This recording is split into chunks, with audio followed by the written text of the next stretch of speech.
Salve! Esse é o Fórum Debate. Hoje, nessa segunda-feira, a gente vai debater a questão das favelas e dos moradores de rua nessa pandemia de coronavírus. Então, hoje com a gente temos o Preto Zezé, da Central Única de Favelas, e a Luna Zaratini, educadora popular. Tudo bem, gente? Tudo bem agora, nesse momento, é uma pergunta difícil de responder, né? Como vocês estão? Estão ouvindo? E, Preto Zezé, que iniciativas que a CUFA tá envolvida nesse momento de crise?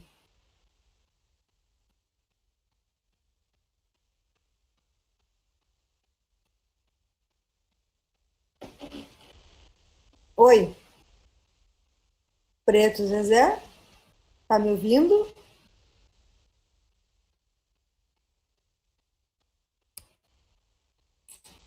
Eu acho que o teu microfone tá funcionando? Tá desligado?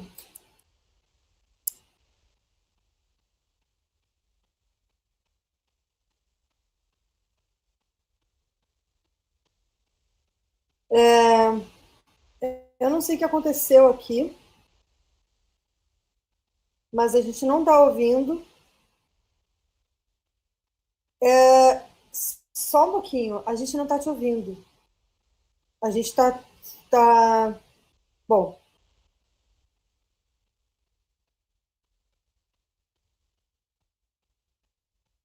Luna. Tudo bem agora? Agora sim, agora foi. Vamos embora. O fone tinha cortado o teu microfone. Tá bem. Vamos lá? Tudo ok? Vamos lá. Só repete a pergunta, por favor. A pergunta foi quais são as iniciativas que a CUFA está envolvida nesse momento de crise do coronavírus. Em que a CUFA está envolvida? É. Nós montamos uma rede de 5 mil favelas para atender essa demanda mais emergente, porque, na verdade, na favela a gente está há 24, 30 anos, né? Só que aí surgiu essa demanda do coronavírus, impondo mais um isolamento social, porque as favelas já são socialmente isoladas dos direitos, né? E agora surge mais um isolamento social com essa quarentena que, na verdade, a favela, de novo, é que está se sacrificando, porque, apesar do vírus ser transmitido pelas classes ricas, o sacrifício está sendo dos trabalhadores e da favela, que tem que ir para o posto de gasolina, que tem que ir para o supermercado, que tem que ir para a frente da enfermagem, que tem que fazer o estoque, que tem que organizar tudo.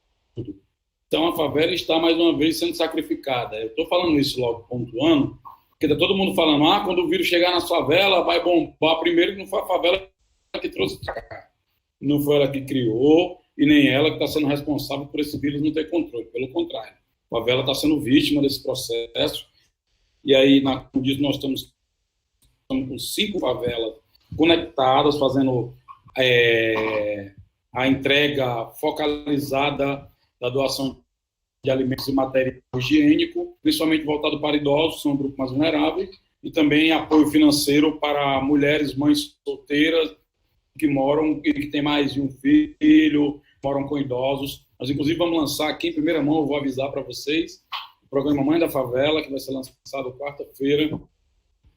Nós vamos dar uma bolsa de R$120 durante 2 meses para mães, né? Vão ser 10 mil mães inicialmente, uma parceria da CUFA, o PicPay e o Instituto Unibanco. Vamos atender 10 mil mães no Brasil inteiro. E estamos tentando ser essa interface entre a favela que precisa e não sabe a quem recorrer e as empresas, governos e figuras públicas que querem ajudar e não sabem como. Aí estamos tentando construir essa agenda e tentando minimamente discutir, não o coronavírus, mas já que ela abriu a porta para a gente discutir a história dos direitos sociais como um direito e não como um favor, tentando conversar com a população sobre isso, para que, a partir dessa realidade, depois que isso passar, todo mundo retorne para suas casas e deixe reinar a desigualdade. desigualdade que impede hoje que grande parte dos pobres tenham direito a fazer sua quarentena, porque não tem comida, não tem infraestrutura, muitas vezes não tem água nem para lavar as mãos, e nem alimento, nem renda. Então, a gente está mais ou menos aí nesse meio de campo, com essa ideia, né, estratégica que está agregando pessoas para essa agenda de inclusão e de redução da desigualdade. Essa questão da falta de água e também da falta de informação, a gente conversou outro dia com o Raul Santiago e com o Renê Silva aqui no programa, e eles trouxeram essa questão, né, que às vezes não tem nem água para lavar a mão, como que a pessoa vai fazer para evitar o contágio, né? E... É difícil, Pode falar. Não sei nem se tem que dizer que é uma coisa legal, mas o corona está apresentando o Brasil desigual e injusto para o Brasil incluído e rico. Isso está sendo importante para promover esse encontro. Hoje o Senado aprovou a renda básica, que já é... Quando começou isso tudo, a primeira coisa que a gente fez foi elaborar um conjunto de 14 propostas que incluía a renda básica, que vinha para todos os governadores, enviamos para o ministro Paulo Guedes e presidente do Senado, o presidente da Câmara, Rodrigo Maia. Ficamos felizes, né, que teve também esse movimento por parte de artistas, economistas, que também pressionaram muito, e agora uma conquista da sociedade, que não se tinha uma conquista da sociedade nesse atual período. Eu espero que não fique só aí, que a gente amplie a discutir que sociedade nós queremos ser. Nós queremos ostentar esse indigno prêmio desse ranking insano da desigualdade e concentração de renda. Nós queremos superar essa chaga dessa sociedade que vem acumulando riqueza na mão de poucos, desde a escravidão. Se a gente quer mesmo compartilhar paz e riqueza, a gente quer seguir aí espalhando tragédias para a maioria da população que estão trabalhando esse país para dar riqueza e não tem condições de usufruir. Certo, muito obrigada. Luna, quais são as iniciativas que você está envolvida nesse momento em relação ao coronavírus? Boa noite, Clara. Boa noite, Preto Zezé. Uma emoção estar aqui com você, dividindo essa live, e também boa noite para quem está assistindo a gente. Eu me chamo Luna, eu sou educadora popular de uma rede de cursinhos chamada Elza Soares. A gente nomeia com essa figura, que ela é representativa do povo brasileiro, pela sua luta, pela luta contra as opressões, por ter sido uma mulher que, enfim, foi violentada e que sempre superou e lutou muito, e com a sua voz, com seu canto, deu voz para várias pessoas que, enfim, são invisibilizadas, como o Preto Zezé estava contando da história triste do nosso país, assim. E a gente iniciou na semana passada uma campanha de solidariedade para mudar São Paulo contra o coronavírus, muito entendendo que esse vírus, né, na verdade, ele vem para escancarar uma realidade que já existe no país, que é uma realidade de desigualdade, de acesso, de informação, de serviços públicos. E não é à toa que, quando a gente fala de quarentena, um pedaço da população tem condições de ficar, a grande maioria não tem condições de ficar. Então, a gente começou a ver muitas pessoas precisando de alimento, material de higiene, limpeza, muita gente sendo demitida injustamente, nesse caso, totalmente injusto. A gente viu tentativa de redução de salário, várias infrações de direitos, e, principalmente, hoje, ainda o governo não fez nada, seja o governo federal, estadual ou municipal. A gente não teve uma ação ainda concreta de entrega de cestas básicas, de entrega da renda básica. Tudo isso foi aprovado, mas ainda não está na mão do povo. Ao contrário, a gente vê um presidente que tem estimulado as pessoas a saírem de casa, a voltarem a trabalhar, o que a gente sabe que significa a morte dessas pessoas, e as pessoas que mais precisam e que estão desesperadas com essa situação. A gente criou essa rede de solidariedade, uma rede que junta doadores, voluntários e entidades, associações dos bairros, onde a gente tem feito entregas das doações. Então, são doações de alimentos não perecíveis, desses materiais de higiene, dessa materiais também de limpeza. Isso tem sido muito bom. Já doamos para 7 entidades, a gente está com 150 voluntários e a gente acha que com esse trabalho a gente vai conseguir conectar as pessoas e, de fato, é isso que também o Preto Zezé falou, da gente conseguir agir num momento onde não tem essa ação, onde existe essa omissão e é um momento que ou age agora ou a gente vai realmente ter um monte de morte e principalmente das pessoas que não vão conseguir ter acesso aos leitos, etc. A gente sabe que a situação vai se agravar. Então, a gente criou uma plataforma, Solidariedade para Mudar SP. A gente está nas redes @SP contra o coronavírus e acho que tem sido uma iniciativa muito importante nesse momento.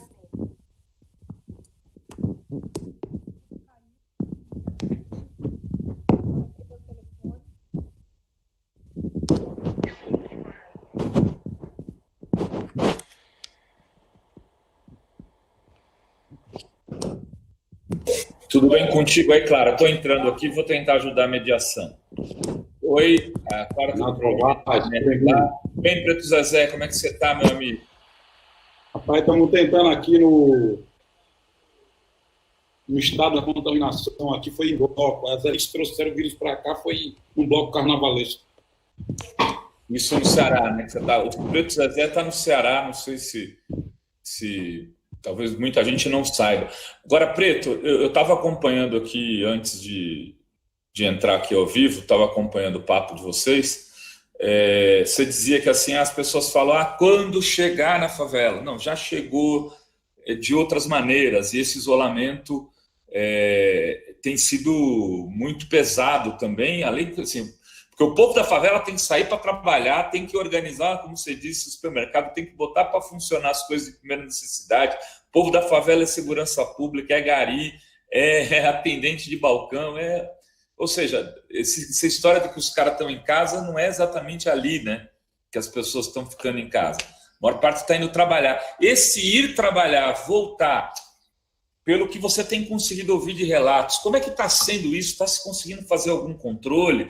As pessoas estão conseguindo tomar esses cuidados básicos que, em tese, são importantes para não se contaminar?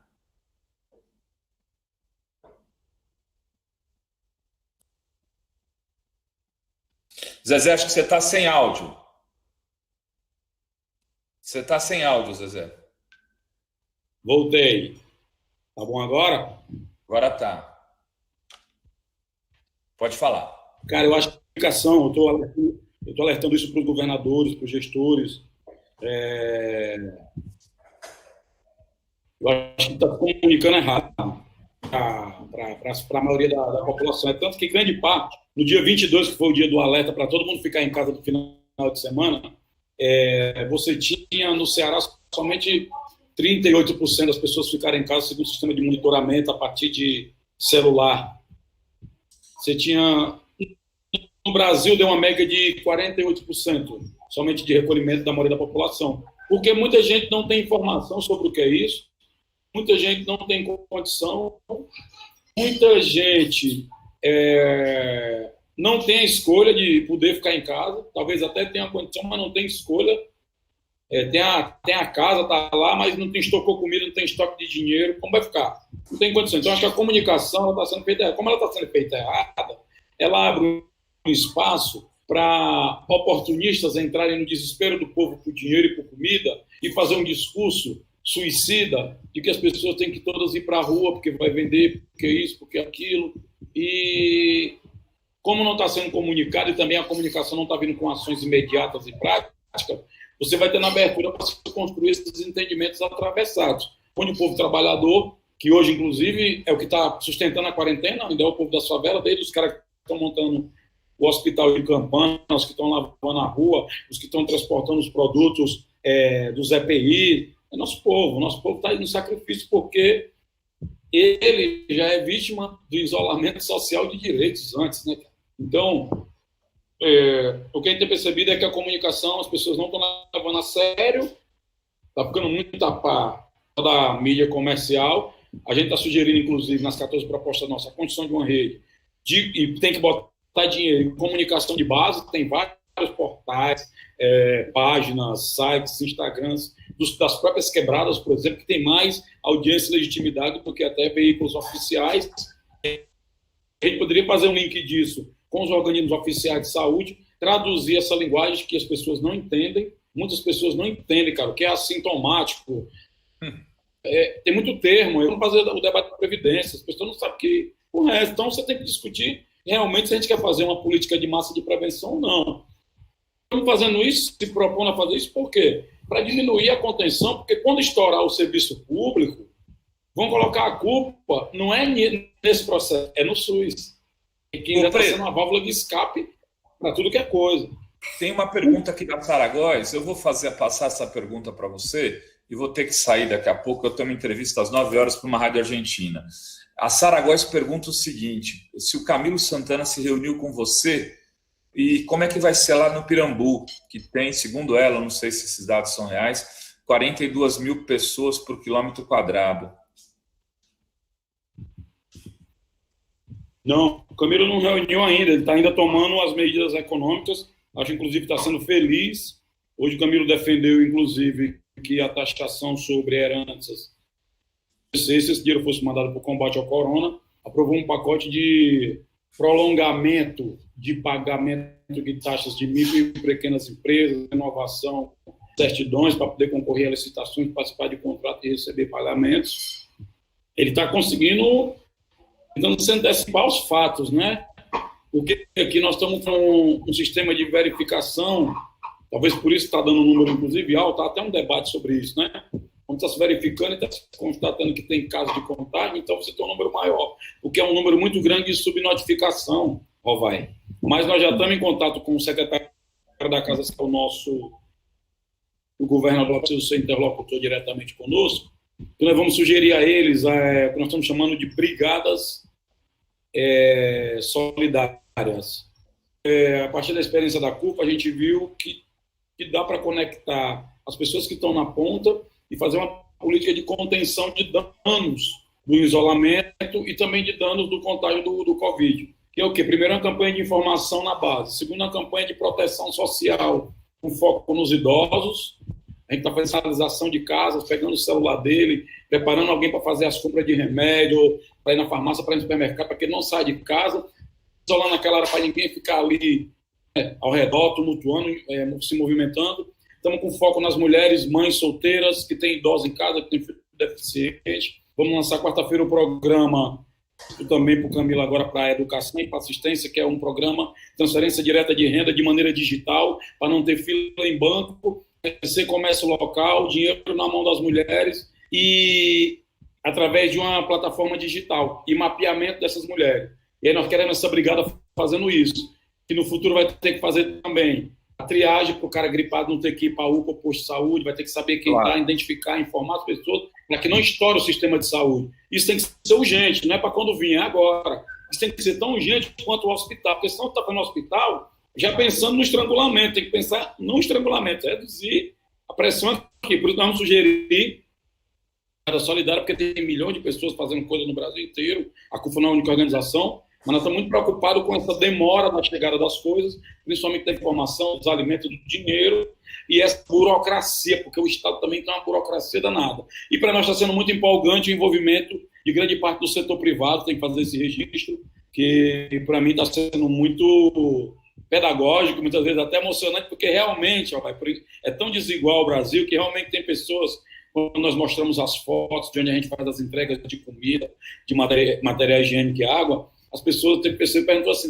quantos cômodos tem numa casa que tinha uma idosa com a cesta básica? Eu disse, o cômodo é aquele é quarto, sala, banheiro e cozinha, é um cômodo só para todo mundo. Então, assim, como você vai manter quarentena no lugar desse? Porque as pessoas não têm noção do que é aquilo brasileiro, vai. E aí eu acho que agora veio à tona. Para mim, o que é bom é poder discutir com as pessoas na entrega da cesta básica, no contato diário, que nós temos que construir a política de direitos para a população, de políticos e de partido, para ser política de Estado. Do contrário, quando apagar as luzes do corona, nós voltamos de novo lá para a situação underground que a gente estava. É preciso construir esse momento agora como um movimento permanente, porque quando passar o corona, o desemprego vai estar continuando. Que essa lei né? Suplicy As empresas vão estar quebradas, o comércio vai estar fragilizado. O Suplicy falou... Então, nós temos que ter um programa de permanência de recuperação, porque a maioria da população vai continuar no sufoco.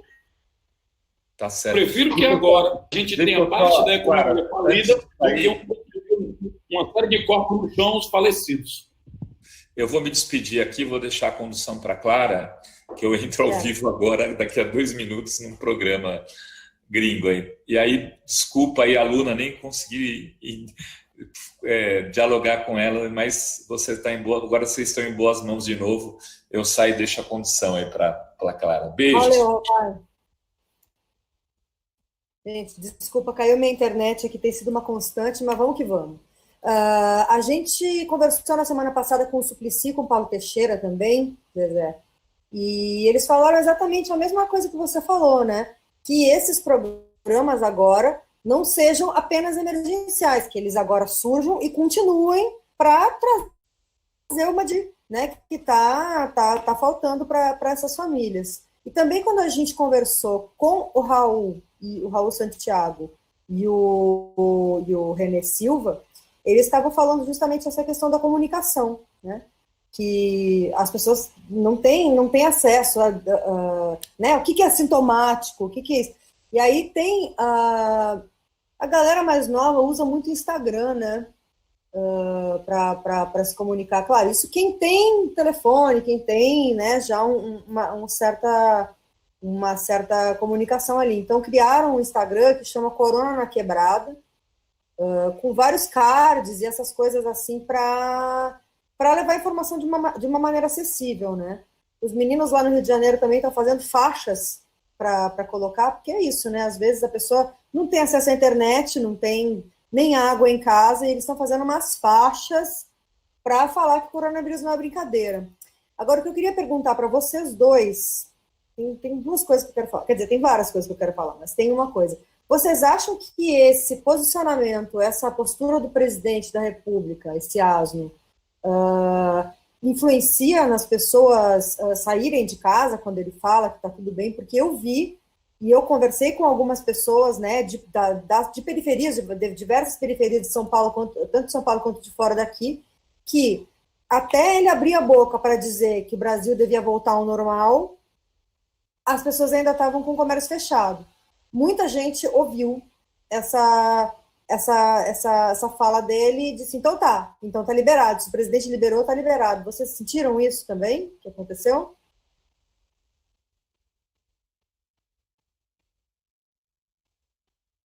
Luna? Bom, acho que primeiro que é muito grave essa fala do Bolsonaro, várias falas, né? Ele também chegou a falar na última semana que brasileiro não pegava o coronavírus porque estava acostumado a nadar no esgoto e por isso que não ia pegar o coronavírus. Eu acho que é uma infelicidade porque o saneamento básico é um problema real no nosso país.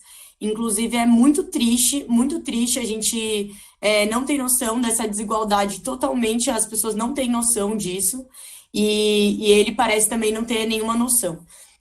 Acho que ele tenta apostar no caos, o Bolsonaro ele tenta apostar no caos social, ele tenta jogar realmente com o sentimento das pessoas que já estavam numa situação econômica ruim. Então, é importante lembrar que já estava numa crise social. Então, já uma crise econômica, social, as pessoas já estavam desempregadas, já tinham menos renda em casa, já não estavam conseguindo nem apenas consumir, mas ter uma vida de qualidade. Então, já estava num processo de deteriorização. Então, ele mexe com isso, ele mexe com essa necessidade da população. E ele volta a falar essa coisa, então ele mesmo foi apertar a mão de pessoas no comércio, o que é muito absurdo, assim, o cara, ao redor dele tá com um monte de gente comprovada com coronavírus, ele sai na rua, aperta a mão de comerciantes, então eu acho que ele tem realmente um efeito muito ruim nessa fala. Acho que as pessoas acham que é tranquilo sair, acham que podem e que está tudo bem. E esse processo de contradição de informações, né, é um processo que é genocida, né? Eu acho que a gente pode dizer com todas as palavras que o Bolsonaro, ele é genocida. Assim, já tinha uma política de extermínio, de ódio, de violência, e acho que com essa postura ele está jogando as pessoas no buraco. Segundo ele, tudo bem morrer, morre um pouco mesmo de gente e tá tudo certo. Então, acho que essa postura dele faz sim alguns acreditarem que tá tudo bem sair, etc. Mas como o Preto Zezé falou, tem pessoas que não têm a opção de deixar de trabalhar, elas que estão mantendo a quarentena, só que deveria ter políticas para essas pessoas também terem proteção. Proteção no seu trabalho, também de ter escalonamento, de ter. Ele não faz uma postura de ter mais testes, os testes estão subnotificados, tanto as mortes quanto os testes. A gente não sabe exatamente quantas pessoas estão infectadas no nosso país, quantas pessoas estão morrendo por isso. Então é muito grave. Ele aposta nesse caos social, porque ele está também isolado, então ele precisa mexer com a base dele, precisa retomar isso num momento de isolamento. Só que o povo não tem que pagar esse pato, o povo não tem que morrer por uma postura irresponsável e criminosa desse presidente. Então é isso que precisa estar muito claro, precisa ter muita transmissão de informação. Então a gente também na nossa rede de solidariedade transmite informações verdadeiras sobre o combate ao coronavírus, sobre como a gente tem que tratar, como a gente tem que cuidar dos outros, como a gente tem que se cuidar. Isso é muito importante nesse momento. E a garantia das pessoas poderem ter as condições de ficarem em casa, saírem o menos possível e tudo mais. A situação é muito ruim, muito terrível, e por isso que a ação nossa, ela é fundamental. Tem pessoa achando que segunda-feira, hoje, pode abrir tudo. As pessoas não vão ver que já vai começar, já morreram 3 pessoas no Ceará. Já começar as mortes a acontecerem, porque estamos no nível da tal que é de novo outra coisa que ninguém diz, a contaminação comunitária, contágio comunitário. Assim, comorbidade. Gente, comunicação é zero de compreensão da maioria da população. A população ficou vendo agora a matéria de domingo no Fantástico, a pessoa sendo enterrada sem ter direito a ter nem velório. Tá lá, todo mundo coberto para não contaminar ninguém e tal. A missa sendo rezada pelo FaceTime do celular. Quando começar a acontecer isso na favela, basta acontecer numa favela que se espalha. As pessoas vão saber, vão ver. Aí vai ser pior, porque vai para o sistema de saúde. Igual como for agora desse novo remédio que tem aí, inclusive até liberaram para ser usado, que eu não sei nem como é o nome, cloroquina, como é? É o nome isso, cloroquina? Vai todo mundo correr para um negócio desse.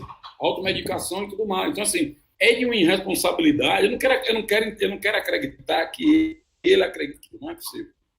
Porque todo mundo está vendo o contrário. Até o Trump. E não é possível que você faça aquilo. Outra coisa.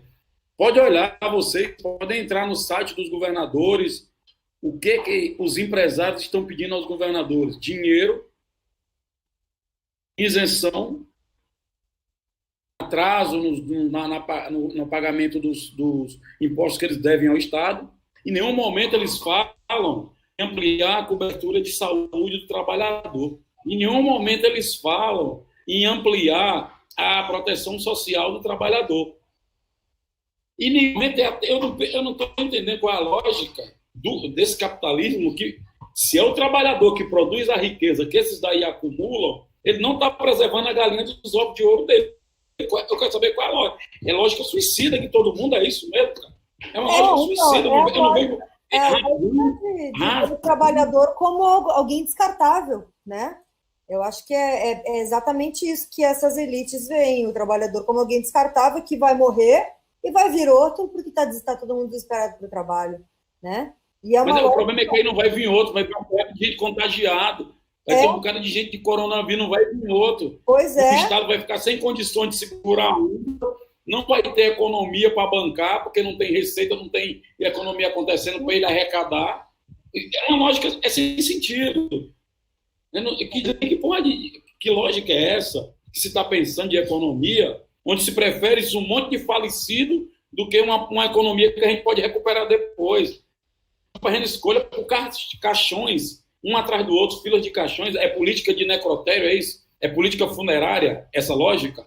Agenda econômica funerária. É essa, pronto, é isso? Tem que ser assumido e tem que saber, passar uma ripa. Nós temos que guardar na nossa mente qual empresário nesse momento fez essa política de proteção social, entendendo que isso é proteção econômica, e quem foi que foi para a rua pedir para os trabalhadores escolher na sua família correr.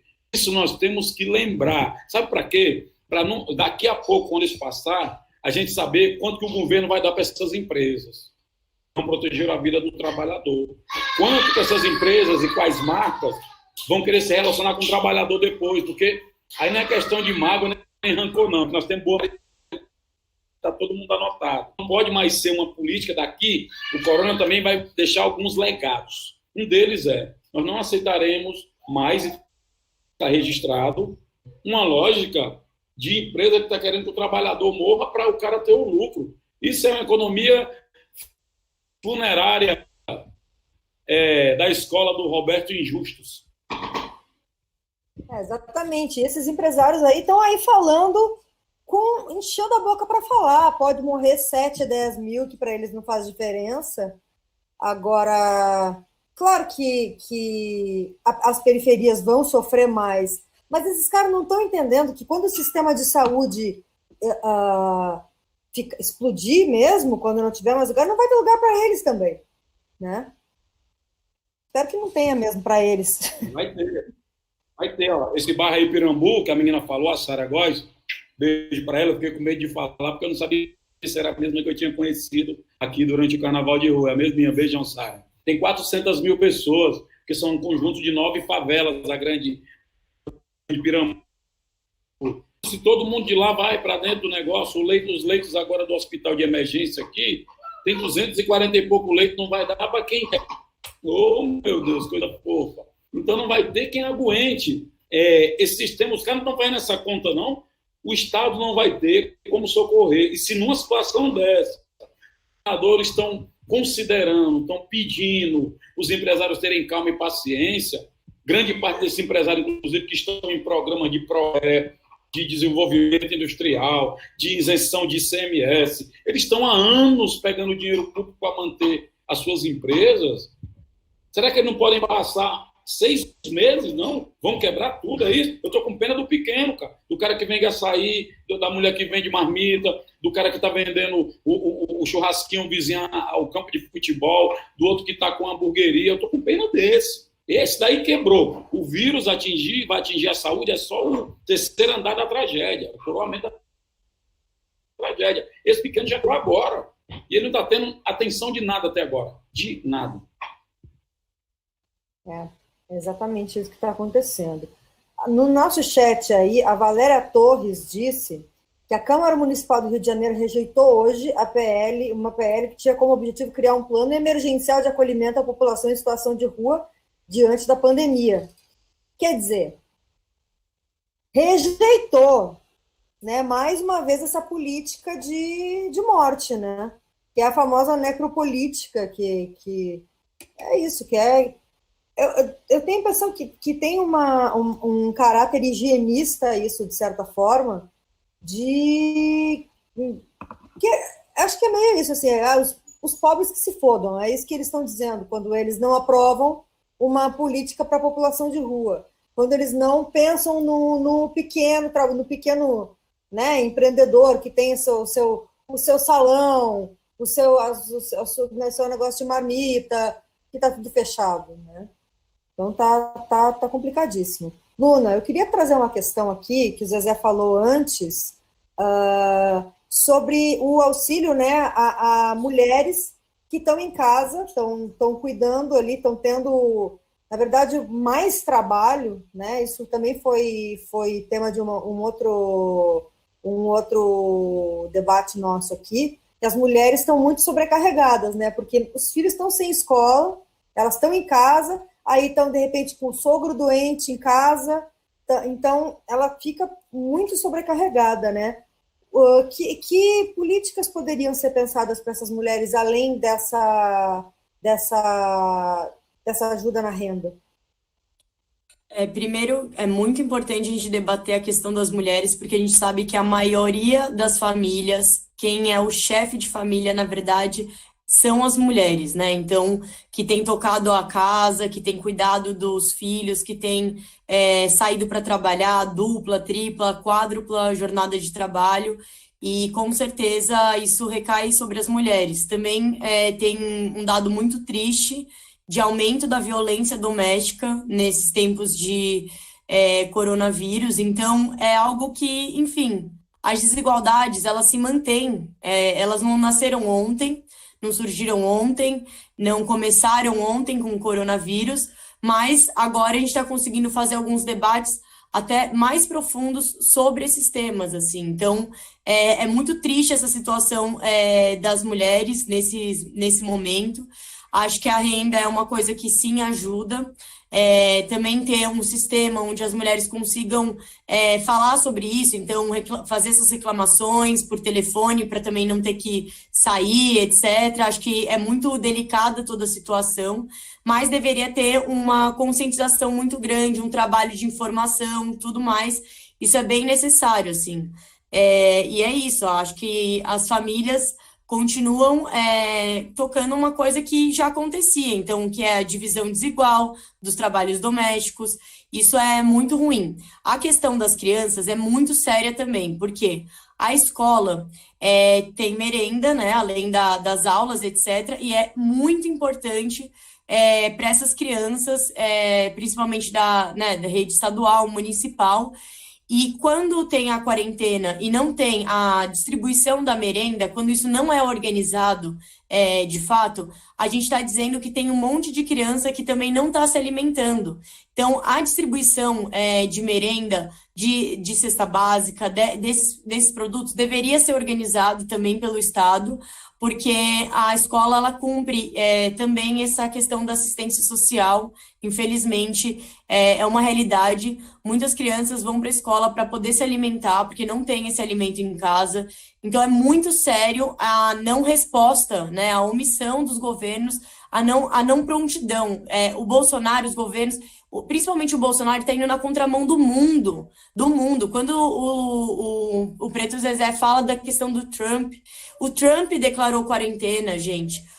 Tem vários países europeus que despejaram dinheiro, muito dinheiro público para conter o espalhamento do coronavírus. E aqui a gente não está tendo medidas básicas para as pessoas poderem ter um mínimo. Então, é algo muito sério. A gente já não tinha isso no nosso país, já é uma realidade que tem se aprofundado a desigualdade. Então, a retirada de direitos é um cenário que piora a questão da pandemia. Então, por exemplo, quando Bolsonaro, diversos partidos que apoiaram Bolsonaro, votaram, por exemplo, pela emenda constitucional 95, que é uma emenda que congela os investimentos para a saúde e para a educação.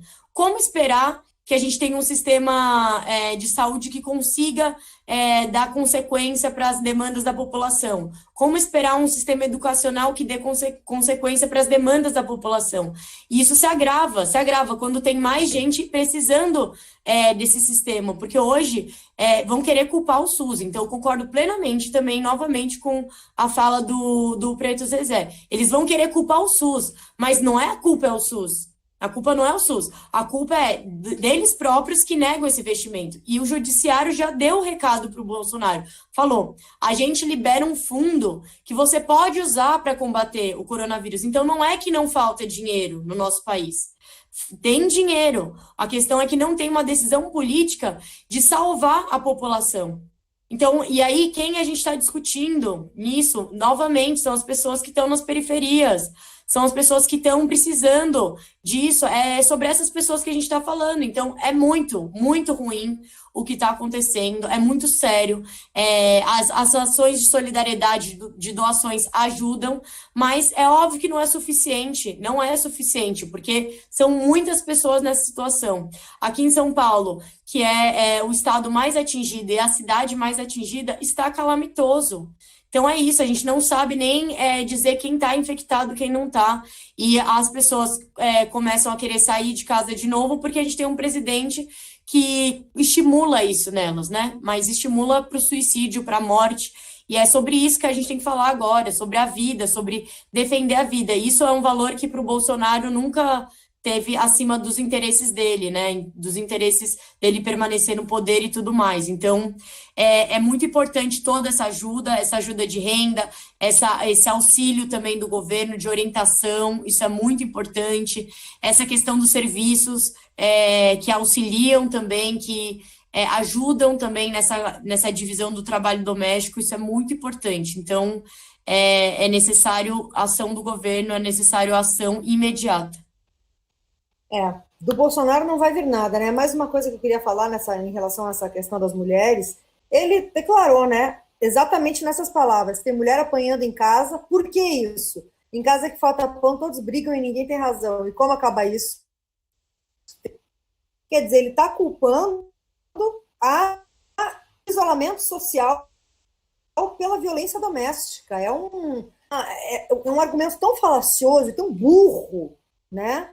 Que não tem cabimento, E aí, para uma das soluções para essas mulheres, né, porque aí é muito complicado, porque, né, o isolamento cria realmente esse estresse, mas aqui em casa a gente está brigando o tempo inteiro, inclusive, né? Tá difícil, tá? Como eu estou ouvindo os vizinhos tudo brigando aqui, é complicado ficar em casa mesmo, né? Mas, obviamente, não vai começar a ter questões de violência doméstica por causa disso, né? E nos casos extremos, que as mulheres talvez precisassem sair para ir para um abrigo, também é uma outra questão que é muito complicada. Os abrigos são... Eu já trabalhei com mulheres nessa situação, né, que tinham que sair de casa e ir para um abrigo num lugar desconhecido para não ser encontrada pelo ex-companheiro que estava ameaçando a vida dela, com os filhos, né? E elas não conseguem, algumas acabam voltando para casa. Isso na situação, sem coronavírus, né? Imagina como que você vai botar um monte de mulher que não tem uma situação financeira, né, estável, com os filhos, num lugar que não tem isolamento. Não tem como, né? Que solução você veria para isso? Essa questão específica das mulheres, vocês dois, né? No caso, o que o Estado poderia oferecer para essas mulheres, né?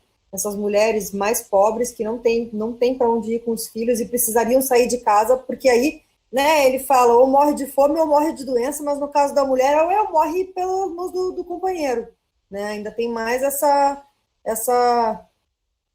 questão. Posso falar e aí acho que já passa... Reflexão prática aqui. Durante alguns anos, a gente trabalhou muito com o secretário de Segurança Pública. Ele era a revolução da segurança pública, que a gente sempre sonhou. O secretário de Segurança Pública, que acreditava que segurança não era resumir sua munição, a fé de viatura. E, acompanhando a Secretaria de Segurança Pública, eu acompanhava os dados dos indicadores da segurança pública, que na época era de baixa complexidade, no Ceará não era como está hoje. E um dos dados que me chamou a atenção, já naquela época, deve fazer primeiro governo Cid Gomes, nós estamos caminhando há uns 8 anos,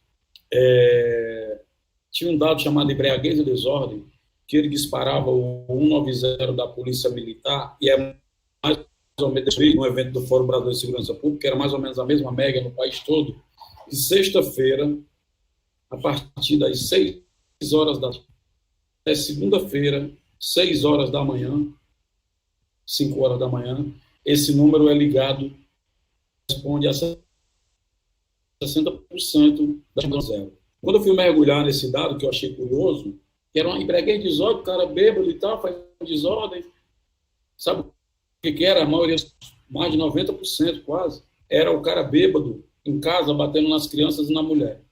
Isso era embriaguez desordem. E, geralmente, os terrores de lesão corporal, quando dão a morte. Esse terror, esse pesadelo amplificado, ele acontecia de 6 horas da noite de segunda-feira, 5 horas da manhã da segunda, que é quando o cara ainda está bêbado e ressaca, vai ter que sair para algum lugar quando tem trabalho. Você imagina agora que esse homem está a semana inteira dentro de casa. Lógico que não estou generalizando, são todos. Você imagina agora esses indicadores. Na época, a gente indicou algumas questões. Uma delas, a gente sempre teve uma lógica antipunitivista, que nem tudo se resolvia, que questões sociais não podem ser resolvidas com virar caso de polícia. Então, a gente sugeriu, na época, se a embriaguez é o que amplifica o processo, o álcool, que a gente controle a circulação e o acesso ao álcool. Se a defesa das mulheres na favela é uma coisa complexa, que a gente instrumentalize e potencialize com economia e com formação as mulheres para se protegerem, sei lá, criando um apito, criando uma buzina, um grupo de mulheres que passa, setores da polícia que cuidam só das mulheres também, para proteger. Se é frágil a violência, o sistema de proteção para crianças e adolescentes, que a gente aumente os conselhos tutelares. Então, assim, coisas práticas que você vai na raiz para diminuir a demanda para que alguém ligue 190. Você imagina, isso era 8 anos atrás, já existia esse dado. O Ceará já era campeão de violência contra a mulher e de homicídio contra as mulheres. Né? Tem o símbolo do Maria da Penha daqui, a Maria da Penha. Agora, você imagine, passado esses tempos de inclusão econômica, que as mulheres, inclusive, se empoderaram mais, e isso entrou mais em choque com essa cultura nossa patriarcal e machista. Você imagine agora que acendeu um espírito, um sentimento, uma subjetividade daquele homem que viu os gays ter direito, as mulheres ter direito, e viu toda aquela ideia do pai provedor, homem machão, que bota lei e ordem na casa ruim, porque vê uma agenda de desemprego e tudo, e de repente, nesse desespero, ele se agarra em quem prometeu dar um emprego para ele ter dinheiro e voltar a mandar anular esse provedor, e do outro lado uma arma para ele se proteger da violência, que eu acho que foi um grande furo das esquerdas, não discutir um sistema único de segurança para fazer reforma das polícias, pelo contrário, foi para a política de encarceramento, a política de droga continua a mesma, e ficou mais do mesmo dessa política de munição efetivada. É tanto que os presídios federais nacionalizaram o crime, as cadeias estão cada vez com mais gente jovem, também para 700 mil pessoas presas, então esse é um buraco, a dívida que a esquerda vai ficar durante muitos anos, porque nós vamos ter a consequência disso agora. E de repente sobe ao poder central uma pessoa que resgata e traz para o áudio essa psicologia desse machão fragilizado que estava caído. E eles vão com todo o gás para eleger esse pensamento que já estava sendo injetado lá atrás com a crise social. De repente, esse pensamento sobe ao poder central. Passado um ano, esse homem frustrado, frágil, psicologicamente abalado, não conseguiu nem comprar o seu revólver, nem ter um emprego. Vocês imaginem como é que vai ficar a vida das mulheres agora, nesse período de quarentena, gente. Só para a gente pensar um pouco. Não, essas questões são muito importantes, né? Também tem alguns programas, aqui em São Paulo tem um programa muito bacana que eu acho que tinha que ser implementado no resto do Brasil, que é um projeto de socialização, programa de ressocialização de homens que foram enquadrados na Maria da Penha. Porque não adianta você prender o cara, não adianta processar o cara se ele não entende a raiz do porquê que ele fez aquilo, de onde veio aquela violência, né? Então, é um projeto da Gabriela Mansur, né, que é do Ministério Público de São Paulo, e é isso, eu até fui dar algumas palestras lá, eles recebem uma intimação e precisam comparecer nessas reuniões, e aí nessas reuniões se debate essa questão dessa masculinidade aí, justamente, né, essa masculinidade que precisa ser desconstruída, do que o homem aprende que tem que ser o provedor, e daí fica, às vezes até fica violento quando a mulher vira provedora porque ele se sente diminuído, né? É muito mais eficiente do que prender uma pessoa é ressocializá-la e reeducá-la. E essa questão da masculinidade é uma coisa que a gente vai ver, infelizmente, realmente, tudo isso que você falou, Zezé, é muito preocupante, vai acontecer. já teve um aumento de É 50%. preocupante, Clara, é isso aí, desculpa. É preocupante interromper para é igual o programa da CNN, né? Que aqui não é o programa da CNN. Não, Eu lembrei agora que o preocupante disso que, na verdade, estão caracterizando como errado. Eu vejo o pessoal falar em masculinidade, não tem nada de frágil. Eu estou vendo a masculinidade feminicida, viu? Feminicida. E isso é que me preocupa. A caracterização tão grave que, olha só, com a Lei Maria da Penha, antigamente não, a mulher chamava a polícia, os policiais me falaram isso várias vezes. Mas antigamente a mulher chamava a polícia para a gente dar um susto. Chega lá, a polícia agarra o cara, fala grosso, dá uma empurrada, sacode, passa até o efeito da cachaça. Agora, muitas mulheres, como dependem economicamente dos homens, nem ligam com a Maria da Penha, ele não vai mais só levar um susto, ele vai preso e fica preso lá, e está preso e pronto. As mulheres não têm ligado com medo de perder a fonte de renda que é essa masculinidade potencialmente feminicida. Isso é também preocupante. Também não é nem a fonte de renda, né? Às vezes a pessoa tem um relacionamento. Eu fui muitas vezes na delegacia da mulher aqui em São Paulo e agora não dá mais para retirar a queixa. Por quê? Porque as mulheres retiravam a queixa sempre, toda vez. Esse sistema ele precisa realmente ser repensado. Eu sei que a gente saiu um pouco aqui do tema, mas também tem a ver, né? Tem a ver com o tema. Porque as mulheres retiravam a queixa contra os companheiros, porque elas não queriam que o companheiro fosse preso. É isso que tem que pensar na ressocialização, na reeducação, né? A gente tem que pensar nessas pessoas que são enquadradas no sistema penal como reeducandos, né? Não como detentos, como presos. São pessoas que têm que ser reeducadas para quando saírem, conseguirem fazer parte da sociedade, né? Então, é muito complicado. Esse sistema punitivista não serve a ninguém, né? Só quem está usurpando dinheiro aí público que é usado nas cadeias. E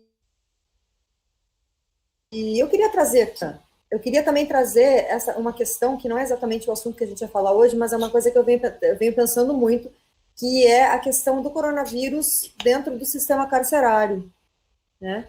Isso vai ter um efeito devastador, porque as pessoas já estão adoecendo lá sem ter um coronavírus, né? Então, assim, já tem sarna, a comida já é ruim, já tem um monte de doenças, as pessoas já têm muitos problemas respiratórios, tem muita pneumonia, né? Então, provavelmente quem vai acabar morrendo também, mais uma vez, são os pretos pobres encarcerados, às vezes por uma coisa, um pequeno tráfico ou furto, e vai acabar morrendo dentro desse sistema, né? Como que a gente poderia mudar isso?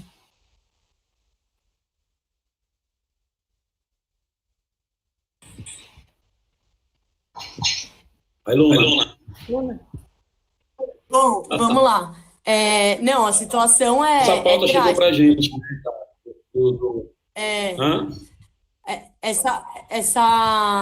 Esse assunto é muito importante porque a situação dos presídios é a barbárie, né? A barbárie das pessoas ocuparem as mesmas celas, de ser enfim, os presídios serem depósito de gente, né? Que é isso que serve a privatização dos presídios, né? Que é uma discussão para aumentar a prisão. E aí, de novo, quem são essas pessoas são presas, né? Acho que é algo que está muito claro para a gente aqui no Brasil, né? E acho que não ter esse atendimento médico num espaço onde tenha essa aglomeração, porque os presídios são a barbárie mesmo, de muita superlotação, etc., já é um atestado, né, de que essas pessoas vão, sim, ser contaminadas e vão adoecer e vão morrer. Então, é algo muito sério. Poderiam ter outras discussões, assim, sobre prisão domiciliar, tem várias formas que poderiam ser revistas, porque tem, na verdade, muita gente que está presa nem passou pelo processo de fato, um processo justo, legal, nos parâmetros da lei. Tem muita gente presa injustamente, assim, o que já é um absurdo e que é mais ainda num momento como esse de pandemia social, de calamidade. Então, tem várias coisas que poderiam ser discutidas, de prisão domiciliar, de vários tipos, né, de prisão que tem, para não manter muita gente no mesmo espaço, assim.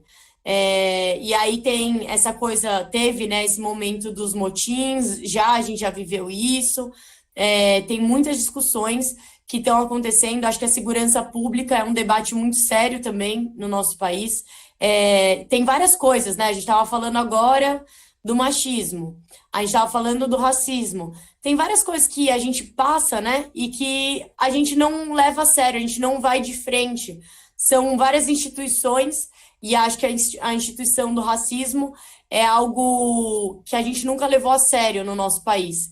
E acho que o debate de segurança pública nunca foi levado a sério, porque também é uma política de extermínio, é uma política de depósito de pessoas, os presídios. Então, é muito importante pensar nesses espaços, né? É algo que não está sendo pensado. Eu vejo pouca gente falando sobre isso, assim.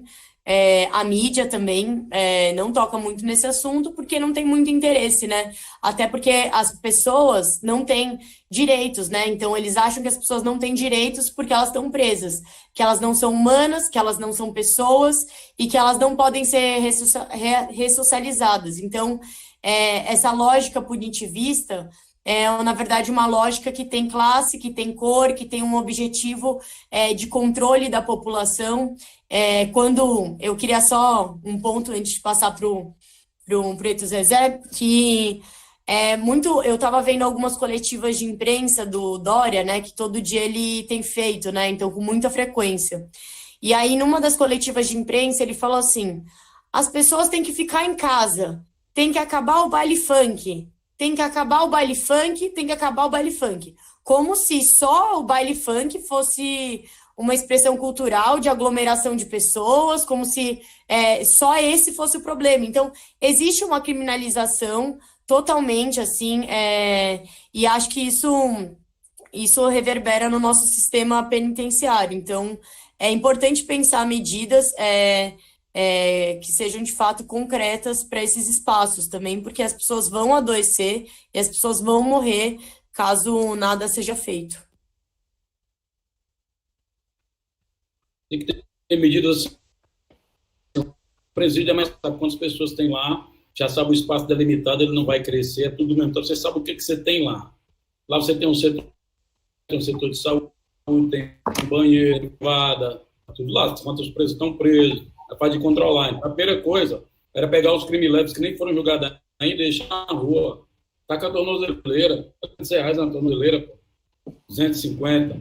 Tornozeleira, outra, libera os idosos, cara. Os presos aí, já tá vendo que tem até em jovem, pega o corona, libera os idosos. Faz transferência com parte dos presos para abrir vaga, já que os pesados não podem sair para questão de justiça. Mais pesado deve aí para poder, porque vai botar todo mundo em risco dentro do sistema. Eu acho que a medida, eu não gostei da forma que foi feita, mas a decisão é correta, a gente não deixar as visitantes externamente para lá, porque você corre o risco de contágio. A população não está se ligando do que está acontecendo, né? Sério, vai ser um extermínio de uma raça chamada favela. E como as cadeias são extensões das favelas, me preocupa muito isso. Eu acho que medidas que forem possíveis para garantir um isolamento com condição e proteção, eu defendo. E todas as medidas que a gente puder diminuir a aglomeração, também defendo. Então, inclusive, está assistindo com o Condizila esses dias, vários músicos da Condizila responsavelmente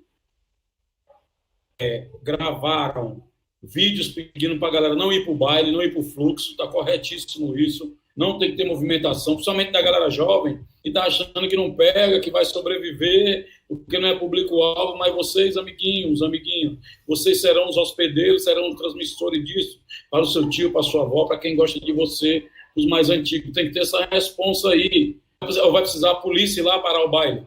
Era legal que não precisasse a polícia parar o baile. Era legal que a gente pudesse parar e ter consciência, a gente mesmo não criar o fluxo, não estar 5, 10 mil pessoas numa rua, parece que a gente está numa festa de fim de ano, isso é suicídio. É suicídio. Outro dia entrou até um jovem na live que a gente estava fazendo, dizendo que ele estava com terrorismo. Então, o cara que estava sabendo disso, tem acesso a essa informação, vai lá correr de se contaminar para levar para dentro de casa. Esse é terrorista.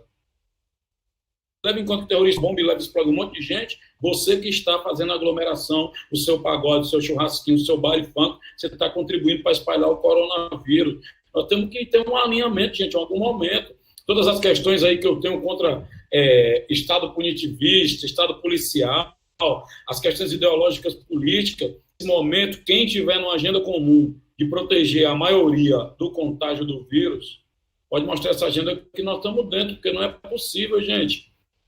Uma coisa não tem condição, não tem nada. Nós vamos discutir as condições para amparar essas pessoas. Outra coisa é, nessa altura do campeonato, a gente não considerar que é importante desmobilizar qualquer atividade que aglomere gente. Isso é importante, seja do governador que vier. A gente pode até discutir o método, mas a decisão é corretíssima de isolar as pessoas, de evitar aglomeração. Um outro elemento que eu acho que não está sendo discutido agora, eu fico até triste, porque, mudando aqui um pouco o foco penitenciário, volta de novo para isso, que os grupos progressistas estão construindo milhares de outras agendas que não estão se ligando que a população não quer saber de mais nada, a não ser do seu emprego e do coronavírus. Nenhum debate mais, nem o impeachment do Bolsonaro agora é importante, gente, na favela. As pessoas estão com medo de perder o seu emprego, quem tem, está sem você com ter dinheiro. A pessoa vai ter comida, imagine agora, essa primeira semana de abril que nós vamos entrar.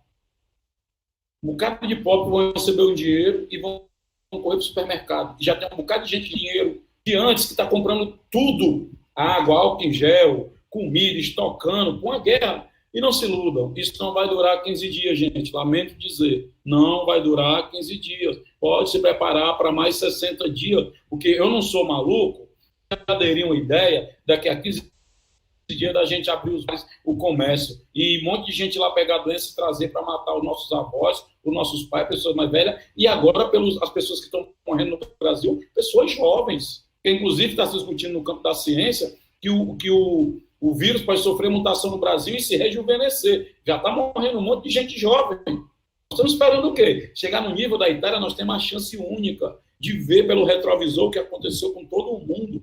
Não vamos vacilar agora. E vamos ter claro, gente, no momento que muita gente de esquerda do campo progressista está me ouvindo aí.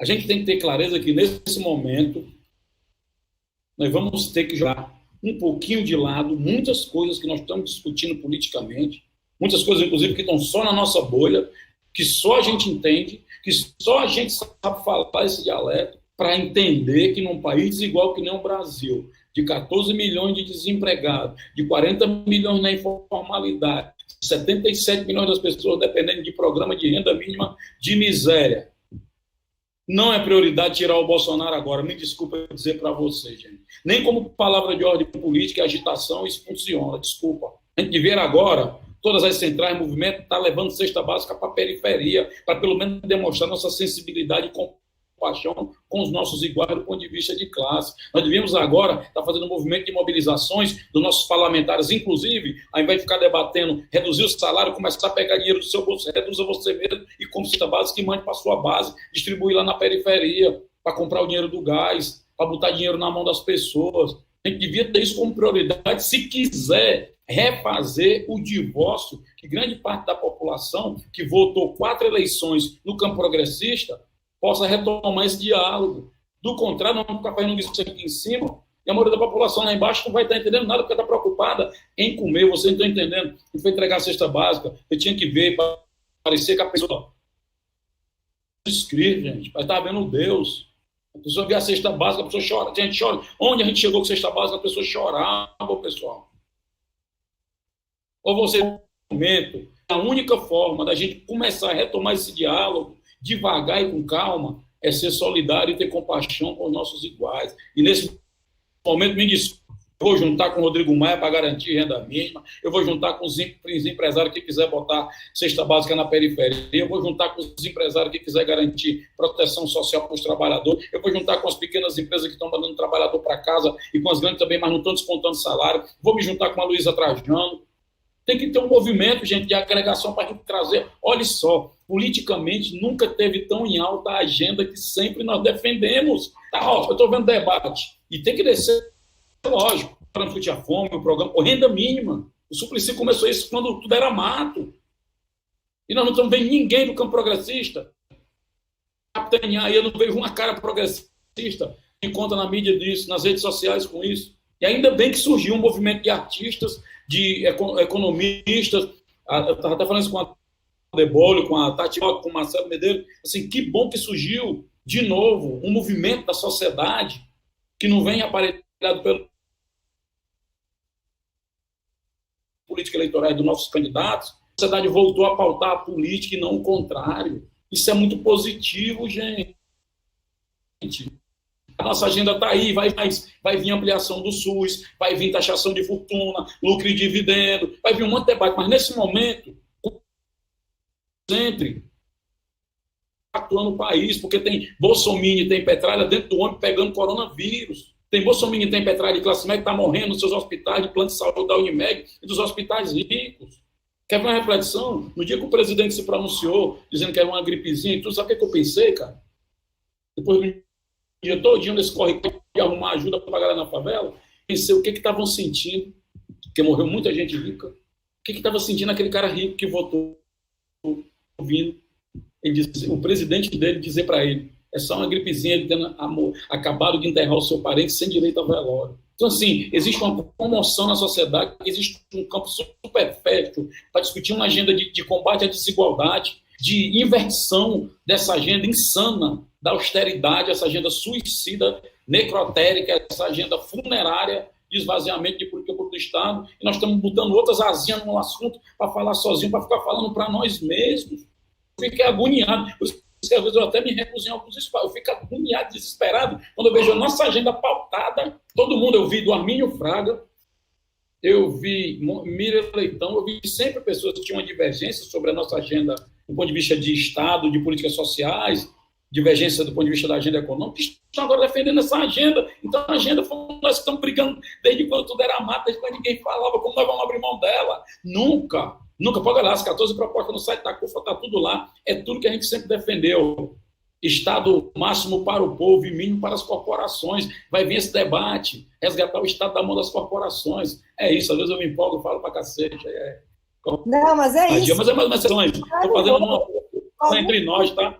Falou tudo, era isso que a gente estava precisando ouvir. Eu acho que muita gente precisa ouvir isso, exatamente isso nesse momento. Muito obrigada por isso. Que bom que essa live vai ficar aqui, depois a gente sobe lá no YouTube e fica para todo mundo ver. Deixa eu completar, cara. Sabe o que vai acontecer agora? Vocês viram o pronunciamento do Onyx agora, o que ele falou? Não. Cobriu a aprovação?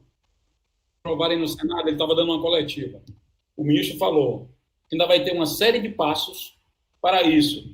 Não tem nenhuma agenda política mais importante do que acelerar agora que o dinheiro sai logo e entra na mão do pobre. Porque cada dia que demora é mais gente no sofrimento, é mais gente com fome, é mais gente sem dinheiro. Então a agenda agora é o dinheiro para o povo. Agora, urgente, para ontem. E existem tecnologias. A CUFA é uma ONG desse tamanho, tem um lastro nacional, tem repercussão e tudo ok. Mas não precisamos modo que é um aparato de Estado. E nem nós estamos querendo com as ações substituir o Estado, jamais. O Estado tem suas funções, nós estamos apenas mostrando algumas coisas que é possível serem feitas lá na base da pirâmide, mas não defendendo que ONG tem que fazer trabalho de Estado. Jamais, nunca. Isso não é com a gente.